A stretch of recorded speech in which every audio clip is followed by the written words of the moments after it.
कश्मीर में टुनटुनी चिड़िया अपने पति हरिया किसान के साथ रहती थी। उसके दो बच्चे थे, बेटे का नाम कालू और बेटी का नाम टूनी था।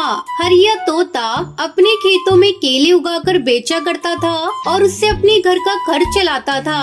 कई सालों बाद इस बार हरिया किसान के खेत में केले की अच्छी फसल हुई थी। केले की अच्छी फसल देखकर टुनटुनी चिड़िया अपने पति से कहती है, सुनिए जी, इस बार ऊपर वाले की कृपा से अच्छी फसल हुई है। इन्हें बेचकर जो पैसे मिलेंगे उनसे हम अपना पक्का घर बनाएंगे और अपने बच्चों का भी अच्छे स्कूल में दाखिला करा देंगे। इस बार हमारे सारे सपने पूरे हो जाएंगे। हाँ, शायद भगवान को हमारी गरीबी देखकर हम पर दया आ गई। इस बार हमारे सिवा किसी की भी केले की फसल अच्छी नहीं हुई। मैं कल ही सारी फसल को ले जाकर शहर में बेच दूंगा। अगले दिन हरिया तोता जब केले की फसल बेचने शहर जाने लगता है, तब टूनी उससे कहती है, पापा, आप मेरे लिए शहर से क्या लाओगे? तू ही बता दे, जो तू कहेगी मैं वही लाऊंगा। पापा, आप मेरे लिए शहर से एक सुंदर सी गुड़िया लेते आना। और मेरे लिए चाबी वाला बंदर लाना, ठीक है? ठीक है, अब तुम लोग अपने पापा को जाने दो, उन्हें देर हो रही है। हरिया तोता खुशी खुशी अपनी केले की फसल लेकर शहर की मंडी में बेचने के लिए चला जाता है। शहर की मंडी में कई पक्षी अपने अपने केले की फसल बेचने के लिए आए थे। हरिया ये देखकर हैरान हो जाता है कि शहर की मंडी में केले की कीमत बहुत कम मिल रही थी। अब मैं क्या करूं? इस मंडी में केले की कीमत तो बहुत कम है। इतने कम पैसों में हमारा लागत भी नहीं निकलेगा। खाद पानी और हमारी मजदूरी का भी पैसा नहीं मिल रहा। हरिया बिना अपने केले बेचे हुए वापस सारे केले की फसल लेकर घर आ जाता है। ये मैं क्या देख रही हूँ जी? आप तो शहर केले बेचने गए थे, लेकिन आपने केले को बेचा क्यों नहीं? हरिया तोता दुखी मन से सारी बात टुनटुनी चिड़िया को बताता है।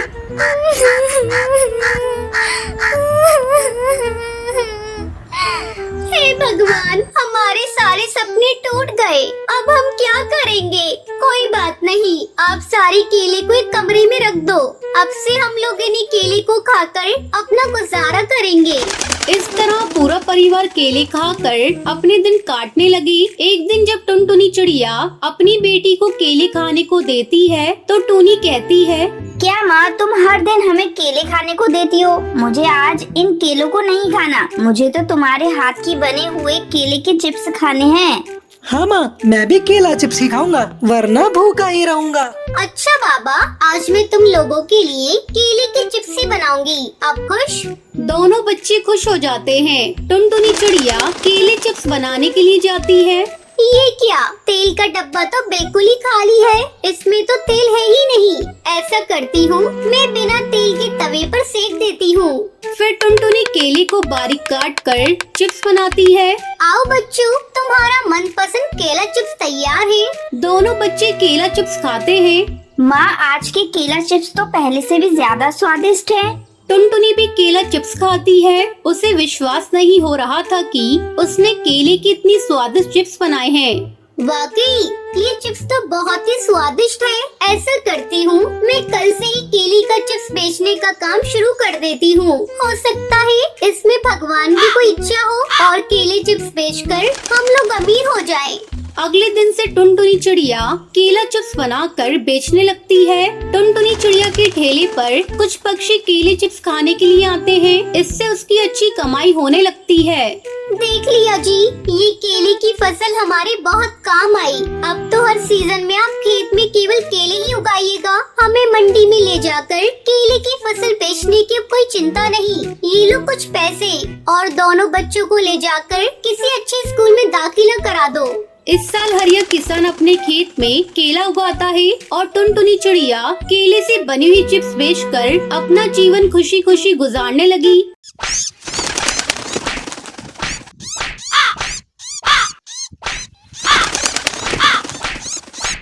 कश्मीर के जंगल में टुनटुनी चिड़िया अपनी माँ टूनी चिड़िया के साथ रहती थी। टुनटुनी चिड़िया बचपन से ही दूसरों की मदद करती थी। एक दिन उसकी सहेली लंच के समय चुपचाप बैठी थी। अरे लूसी, आज तो लंच नहीं कर रही है। लगता है तू टिफिन लाना भूल गई। वो मेरे घर आज आटा खत्म हो गया था, इसलिए माँ ने आज लंच नहीं बनाया। ये ले लूसी, तू मेरा लंच कर ले। मैं सुबह नाश्ता करके आई हूँ। तो तो ठीक है, चल हम दोनों मिलकर लंच करते हैं। इस तरह समय बीतने लगता है। टुनटुनी चिड़िया बड़ी हो जाती है। कुछ दिन बाद ही टुनटुनी चिड़िया की माँ उसकी शादी कालू कौवे से कर देती है। कालू कौवे की माँ सुंदरी कौवी बहुत ही खड़ूस और कंजूस थी। अरे बहू, तुझसे कितनी बार कहा भिखारियों को कुछ मत दिया कर, और तू है कि मेरी बात सुनती ही नहीं। मेरा बेटा कमाते कमाते मरा जा रहा है और तू है कि उसे लुटाने पर लगी है। माँ जी, आप ये कैसी बातें कर रही हैं? ये बेचारी भूखी मेरे दरवाजे पे भोजन मांग रही थी। अगर मैंने इसे थोड़ा भोजन दे दिया तो क्या हो गया? अभी इस घर में आए 4 दिन नहीं हुए, लेकिन जुबान तो ऐसे चला रही है जैसे तू मेरी सास है। खबरदार, आगे से तूने मुझसे बिना पूछे किसी को कुछ दिया, मैं तुझे मार मार कर तेरी चमड़ी उधेड़ दूंगी। अपनी सास की डांट सुनकर टुनटुनी चिड़िया आंसू बहाते हुए कमरे में चली जाती है। कुछ दिन इसी तरह बीत जाते हैं। एक दिन सुंदरी कौवी बाजार गई थी, तभी पड़ोस की हरी काकी टुनटुनी चिड़िया के पास आती है। बहुरिया, अरे ओ बहुरिया, कहाँ हो? जरा यहाँ तो आओ। क्या बात है हरी काकी, माँ जी घर पर नहीं है? बहुरिया, मुझे तुझसे काम है, थोड़ी मेरी मदद कर दे। कैसी मदद काकी? क्या बताऊँ बहुरिया, 2 दिनों से मेरा बेटा बीमार पड़ा है, काम पर नहीं गया है, बच्चे भूख से तड़प रहे हैं। अगर तू मुझे थोड़ा सा राशन दे दे तो मैं तेरा ये उपकार जिंदगी भर नहीं भूलूंगी। अरे काकी, इसमें उपकार की कौन सी बात है? मैं अभी आपको राशन देती हूँ। टुनटुनी चिड़िया राशन निकालकर हरी काकी को दे देती है। जैसे ही हरी काकी वहाँ से राशन लेकर जाने लगती है, सुंदरी कौवी बाजार से वापस आ जाती है और हरी काकी को राशन ले जाते देख लेती है। बहू, आज तूने फिर से इन भिखारियों को भीख दिया। मेरे मना करने के बाद भी तू नहीं मानती। ठहर जा, मैं अभी तेरा इलाज कर देती हूँ। ऐसा कहकर सुंदरी कौवी टुनटुनी चिड़िया को पीटने लगती है। कमबख्त, मेरी तो कोई इज्जत ही नहीं तेरे मन में। आने दे आज मेरे बेटे को, तेरी सारी करतूत उसको बताऊंगी।